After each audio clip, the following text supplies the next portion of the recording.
मुजफ्फरनगर में भारतीय किसान यूनियन के नेशनल तर्जुमान राकेश टिकैत ने मुर्शिदाबाद बाबरी मस्जिद तामीर तनाजे पर कहा कि मस्जिद बनने में 70% ताउन बीजेपी का है। यूपी में चल रहे दरअंदाजों की चेकिंग मुहिम पर टिकैत ने कहा कि दरअंदाज कहीं का भी हो, उसे यहां नहीं रहना चाहिए। ऐसे लोगों को चिन्हित कर निकालना चाहिए। साथ ही कहा कि वंदे मातरम किसी पार्टी का मुद्दा नहीं, मुल्क का मुद्दा है। इसमें तनाजे की कोई जरूरत नहीं है। टिकैत ने दोहराया कि मस्जिद तामीर को लेकर बनाने वाले भी सरकार से जुड़े हैं और मुखालफत करने वाले भी सरकार से। सरकार स्टैंड क्लियर करे। क्या पता क्या है, तो सरकार भी चाह रही है, ये दोनों ही चाह रहे।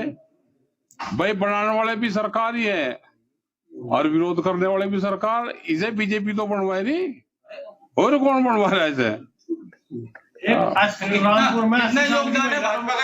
इसमें भाजपा का है 70% योगदान।